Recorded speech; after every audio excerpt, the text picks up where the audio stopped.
everyone, welcome back to my channel. If you're new here, welcome. Today I'm going to be walking you through my melt proof makeup routine, a more natural looking sweat proof look for you guys. I feel like a lot of times on YouTube, a lot of these sweat proof, bulletproof foundation or makeup routines are more full coverage looking. I haven't seen that many that go through a more natural look. So that's what I wanted to give you guys today. I live in New Orleans. It is hot, it is humid. I have to deal with this most months out of the year, and I wanted to share the tips that I use to keep my makeup on my face. If you want to see what I do, just keep watching.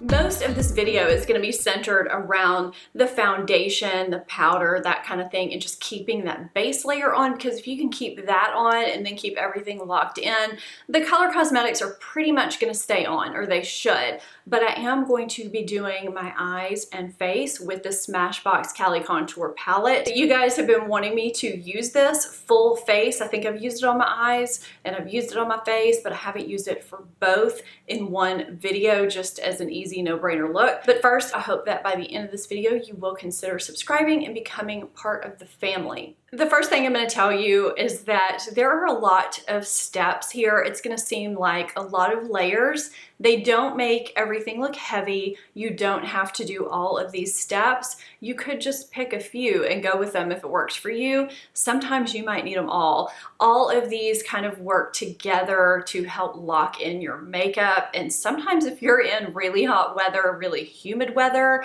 where your makeup's sliding off your face, you need to just throw the full gamut at your makeup. And that is what I'm running through today, is just showing you everything you can possibly do to hold in your makeup. Leave me your comments down below. If you have something else you do that works beautifully for you, or a specific product, I do want to know what that is, because like I said, I live in a hot and humid environment, and sometimes it is just miserable, especially when you break into a sweat walking just from your car to your house. You've already applied your skincare. Whatever you normally do, I have my own thing. I can link my skincare routine for you below, but you want to make sure that your moisturizer, your SPF, your eye cream, everything has been applied and you've given it a little bit of time to sink in, because if it doesn't sink in, it could be the sole reason why your makeup is sliding off your face, and you don't want that to happen. So just give it a few minutes to sink in, have a cup of coffee, get dressed, do your hair, do something else. Even if it's just 2 to 5 minutes, any little extra minute you can give your skincare to sink in will help. I have 2 setting sprays that I reach for consistently on hot and humid weather days, actually pretty much all throughout the hot season. One has been pretty consistent for me for years, and that's the Urban Decay All Nighter. I don't know where my big bottle is, so I just have my travel bottle here, but I do have a big bottle too. And the other is the Cover FX Mattifying Setting Spray. I like both of these. The Cover FX is one that I use more day in and day out because it doesn't have alcohol in it, and I just like that. You can use either one. If you have a setting spray you like, I'd love to hear about it below. I do have other setting sprays. I use other setting sprays, but if I have a day where I know I'm going to be in the heat a lot and there's a possibility that my makeup might wear off, I'm going to reach for one of these. The reason why I'm mentioning that now is because I am not going to save this just for the end of the video. I'm going to go ahead and spray this on my face now. Spray that on, let it dry a bit, fan it however you need to let it dry. That's gonna give something for your primer to adhere to. I just sprayed that setting spray. It's completely dry on my face. I'm going to split a tissue at this point. Actually, I'm gonna rip the tissue, but I'm gonna split a tissue and just blot off any excess oil that I might have, because periodically I could get oil breakthrough, and I don't want that to hinder anything that happens during this process. I have several primers that I use consistently on these particular days.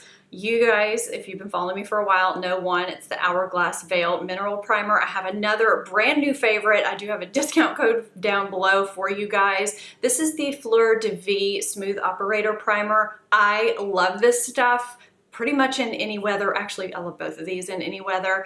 This is tinted. I can wear it alone. I can wear it underneath foundation. It really smooths and blurs. Those of you that have bought it have been thanking me profusely for introducing you to that primer, because it is so good and it melds with the skin and just really evens out the complexion. It's almost like a tinted BB cream. The reason why I tend to reach for one of these two a little bit more is because I feel like they're a little bit more lotiony to me, and I don't know, I'm just kind of in love with this primer, and I do find it holds up well for me. Now, the Hourglass actually does claim to repel water, so that's one reason why I use it a lot. And you know, you can see I have the practically gallon size here. Whatever primer you choose, you really only need a pea-size amount. That's going to be plenty for your entire face. Sometimes going in with more primer than you need can actually give you bad results. You just don't need a lot of primer to get really great results. That is about a pea-size amount. It just looks really smeared because of how it came out of the tube. So I'm just going to take this and apply it, starting with the areas that get the most oily. I also love these primers that I talked about because they're more like lotions and you can't feel them in the skin. So you don't feel like you have an extra layer of anything. They just sink in and feel nice. They make the foundation look good. They blow the pores. So I really massage that in nicely. I'm gonna let it set for about a minute. Usually while my primer is setting, I'm going to go ahead and do my eyelid primer so that my shadows will adhere to my eye. I like to use a primer as opposed to a concealer because I find it creases less, especially when it's very hot and humid. I have been really enjoying this CoverGirl Lid Lock Up. It's a really great eye primer. It kind of feels like it's not gonna do that much because it feels very liquidy when you first go to put it on, but it really locks things in. I find when I put primer on my lids, if I don't set them right away, they crease up on me and then I have to tap out the crease and then powder them and set them with powder. With this one, I can apply it and then go on to do my foundation, my concealer, and it doesn't crease on me. It really kind of sets itself. Now, I do still set it with powder, but I don't know, I don't think I really have to. I just kind of do that for extra insurance, but it's really kind of a cool product. I'm just gonna leave that like that, and I don't have to set it with powder right now because it won't crease up on me. This is a completely optional step, but it does help tremendously, and there is a slight technique to it. It's lightly dusting a minute amount of translucent powder between your primer and your foundation. It's almost like adding a second layer of primer to help lock in that foundation. I am going to be doing it with the Cover FX Mattifying powder. You can use it with any powder. It doesn't have to be a loose powder, it could be a pressed powder. This is what the Urban Decay Velvetizer was invented for, but you don't have to use only the Velvetizer. So when I say to take a tiny amount, you see how much got on that brush? Tap as much of it off as you can, and then kind of tap it off again into the lid to where you really can't see that much of it on the brush. And that's what you're gonna sweep across your oily areas. And I'm really taking the brush just very lightly down my nose, down this area, which is really prone to getting shiny, and on my chin. So you could kind of see it mattifying just a little bit on the screen. I'm basically taking it on my T-zone and on my cheeks, and you can't even see it. There's nothing to dust away. It feels very smooth. Now, if you try that technique and you feel like it makes your foundation a little bit cakey, you could have used a little bit too much powder. It could have been maybe the wrong type of powder for you, or maybe the foundation that you're using is a little bit too heavy for that technique. You may want to use a less coverage foundation or a less thick foundation for that, but I really like using this technique. It really does help with the longevity of my foundation. I'm gonna go in with my Urban Decay Naked Skin in the shade 4.0. I talked about this in my most recent Bulletproof Foundations video, where I talked about foundations that were great for sweat-proof, waterproof, melt-proof makeup. So you can see what I'm doing is going in thin layers. I am using a damp sponge just because that is my preferred method. I am not taking a bunch and dotting it all over my face because that's going to give me too thick of a layer and it won't end up looking as natural as I want it in this heat, and it could end up looking cakey if I get hot and if the makeup starts melting off my face. So I just kind of took the right side of the lower half of my face, then I went in with the other side, melded them together, Then I went in with my nose and I just kind of meld all that together. And then I do my forehead and meld all of that together. What doing light layers allows you to do is do one layer, one thin layer for your whole face, and then just build it where you need it. And that's what I find is best in this kind of weather when it's really hot and you're worried about makeup melting off your face. Just putting makeup where you need it. And actually something else that you might want to do is just putting it where you need it. If you have redness where you need it, and just skipping it on the perimeters if you don't need it there. But if you want a light layer everywhere, put it everywhere, but then build it where you think you need it. Now, I normally wouldn't bother putting concealer on this little sunspot or anything like that, but I do just want to let you know that spot concealing certain spots, how many times can I say spot, is just fine in this kind of weather if you have a spot concealer that works nicely for you. I really like the NARS Soft Matte Complete Concealer. I use the shade Canal to spot conceal with. Just spot conceal where you need, tap it out, light layers where you need it. I just find that in the summer, I don't worry about it as much, and I just kind of let my imperfections show a little bit. It doesn't bother me as much. I don't know why. Now, I already applied a little bit of the corrector that I always use every single day before I even started the video because I had to go somewhere earlier and I didn't want to scare people with my dark circles, and that's the Color Science Total Eye 3-in-1 Renewal Therapy. I love this stuff. I've had the pleasure of working with Color Science several times. This video is not sponsored. I just use this product every day and I talk about it as much as I can because I think it's fantastic. It's replaced all my other correctors because it is so hydrating.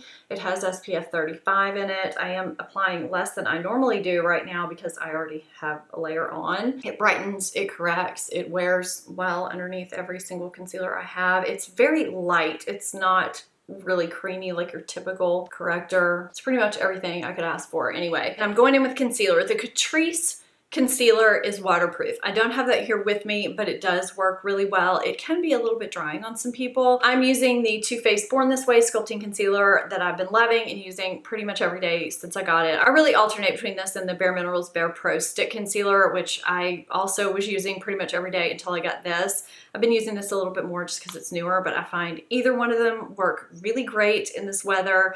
Tarte Shape Tape is another one that works great for people if it's not too drying for you. And I'm just gonna apply this really quickly the way I normally do. I do have a video on how I apply concealer. It's actually how I apply Tarte Shape Tape, but it applies to any concealer. So I'll link that for you below if you wanna see how I apply concealer without looking cakey. The powder step is where I get a little high maintenance in this kind of weather because I don't like to use a mattifying powder underneath my eyes. So I use a more smoothing powder like the number 7, which is what I'm using right now, or Charlotte Tilbury, and this is the number 7. I'm using the pressed version. I also have the loose and I really like it.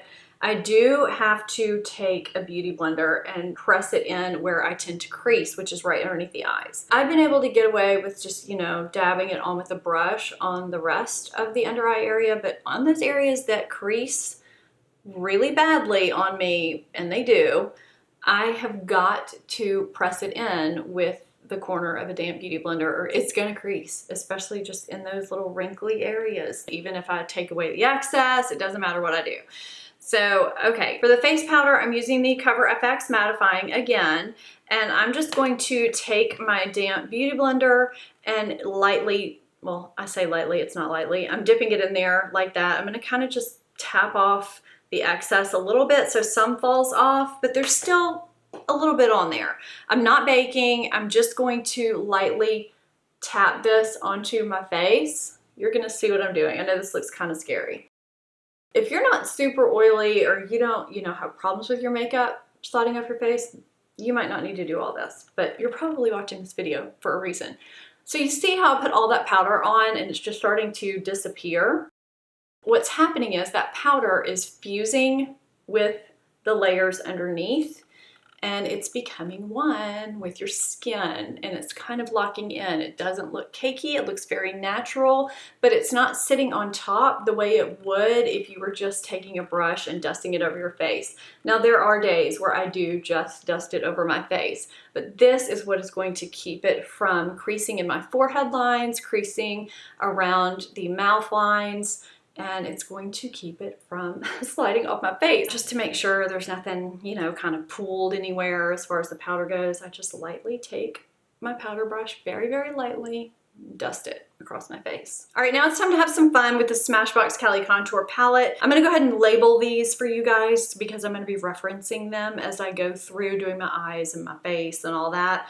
This is the contour, the highlight, the bronzer, the blush, the bronzy highlight, I don't know what to call that, and the brightener. That's what I'm going to be calling these and referring to these as I go. So I'm going to take the contour on my Sigma F40. This is my favorite contour brush. I use a lot of Sigma brushes, love them, and I am just contouring my cheekbones. It just contours and blends all in one step. It's really, really easy. So I take that contour on my forehead line just to kind of, you know, shrink that forehead down a little bit, and on my cheeks and along my jawline. Now for my nose, if I'm gonna contour, I don't do this every day, but I do have a little bit of a deviated septum and it curves a little bit. So I try to minimize that curve just a little bit sometimes, and I'll place some dark here. If you want to shorten the nose a little bit, you can kind of go down in a V like that. You may not even be able to tell what I'm doing. Kind of go here to, again, help with the curvature. So that's what I do to kind of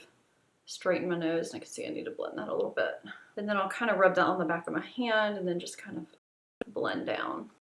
So that's what I'll do to kind of straighten things up. Some days it works, some days it doesn't. So that's all I do for contour, and then by the time I'm done, it all blends together. Then I take the highlight shade right here and I take my Wayne Goss 02 brush, tap off the excess. I love this. And I just take that on the upper part of my cheekbone, kind of above the brow in swirling motions. Look at that highlight. Oh, I love it. What I love about this highlight is that it shows, but it's not overdone at all. Like, and it doesn't show bad texture. I will take this and just tap off the excess and sweep it lightly over the entire lid. And I just realized I have not done my brows yet. So I just swept that across my entire lid to give it a glow, kind of tie everything in. And I'm gonna go do my brows because I just realized I haven't done my brows yet. And I think I'm gonna put on a little bit of lip liner too, and I'm gonna come back and finish my eyes. This is the most flattering blush I think on anybody I've ever seen, or on everybody, I guess I should say. I just feel like it is so super flattering. I feel like the highlight kind of took it away from being as natural as it should be, but you can obviously do this without the highlighter, of course. And I take it across the forehead too because it just gives it a more glowy look, and I guess since it is summer, that's what I'm going for. And I'm taking this blush down the nose and kind of extending it out. There's something about doing this and almost taking that blush kind of underneath the eye that gives it a more seamless look. So stay with me. I'm doing this for a reason because I am going to take a finishing powder, and that kind of diffuses everything and makes it look a little bit more seamless. So I went ahead and did the blush. It really doesn't matter if you do the blush or the bronzer first. I just kind of like to take a mix of everything. Right now my lighting is making me look like an Oompa Loompa. I swear that's the lighting. It is not what I look like in the mirror. Oh my God, I gotta fix that. Okay, that's better. Okay, I mean, I'm still looking a little bit bronzy, but that's okay because I'm going to take a finishing powder in a second. I used Charlotte Tilbury Iconic Nude on my lips. So what I do for my eyes a lot, I take that blush on a Sigma E40 this time, which is my typical transition brush, and I just use it as my transition. Now, you didn't have to put that shimmery shade all over your lid. I just think it kind of gives it a glowy look. I love using this blush as a transition. Sometimes I use the bronzer, and I'm going to take the bronzer on the lower lash line and just kind of connect it up with that blush. Super easy, super fast. This is a Delium Tools 780 pencil brush. Oh, the blush brush that I used was the Wayne Goss Airbrush, by the way. So now I'm gonna pat that orangey warm highlighter shade right onto my lid with my finger. Super easy, and it just elevates what's morphed into this bronzy beachy look even more. And I'm going to take just a clean blending brush and just blend that into the transition shade. For the liner, I enjoy the Urban Decay 24/7 liners. I did use the Urban Decay, and I just kind of went at it from an angle and smudged it with the Delium Tools 718. tiny pencil brush. It was really easy, really quick. I didn't have to be precise. If you find that when you use pencils, they don't last or they smudge or smear on you, using a shadow might be the way to go for you. Using a shadow, NARS, Tarte, Makeup Geek, MAC, they all make great shadows that line really well and stay all day dry or wet. Using an angled brush or a flat brush or anything like that. I'm kind of dry grassing. I did use the MAC Shape and Shade eyebrow pens, whatever these are called, for my brows. I have a whole tutorial on my brows. You can go watch that. I love these things. And I have a whole lash tutorial that you can go watch too. My lashes will last all day and they will not smudge, but I did want to point out that the mascara that I'm using on top of my waterproof light coat is the Hourglass Caution mascara. I am getting a full size of this. It does not smudge on my brow bone. It doesn't smudge on my lower lashes. This is awesome. So good. So now I'm going to take my poor dilapidated MAC Mineralized Skin Finish in Medium Plus. Look at this. It's so sad and empty. I have a new one around here somewhere. I don't know where it is. I just hunted for it. I'm taking it on a Sigma F82 kabuki brush, and I am just going to buff this over my entire face. Taking a finishing powder and buffing it over my entire makeup look not only blends everything together, it can tone down things if you went overboard with a bronzer or a blush. It also helps lock everything in. I find that my makeup lasts longer and looks better when I do this too. But just to make sure, I'm gonna spray again with setting spray.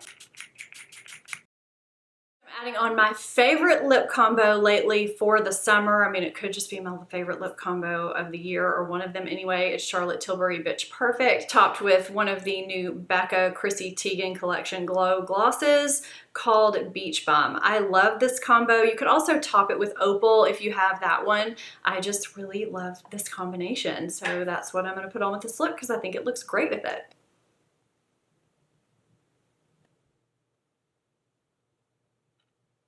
The last thing that I do that I don't think I've ever talked about on this channel, but it's something that I realize that I do almost every day. And it's usually within the first hour of applying my makeup. Now, I don't usually do this when I'm foundation testing, but on a daily basis, I do usually do it. And it's because my natural oils can come through shortly after I finish my makeup. And I'll take whatever touch-up powder I'm keeping in my purse. Lately, it's been this Fenty Invisimatte Universal Blotting Powder, which I love, and I'll just go over my T-zone shiny areas with this powder, just kind of as an initial step.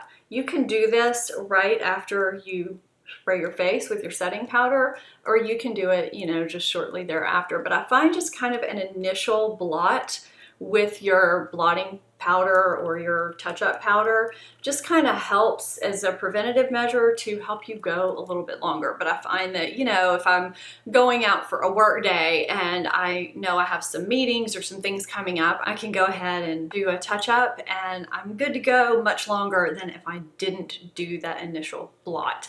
So that is something that I never really thought to talk to you guys about before. If you have not seen my top 8 bulletproof foundations, the foundations from my blind testing series that are great sweat-proof long-wearing foundations, I'm going to link that for you. And if you're not subscribed to my channel, please hit that subscribe button and become part of the family. Thank you guys so much for watching. I'll see you next time. Bye-bye.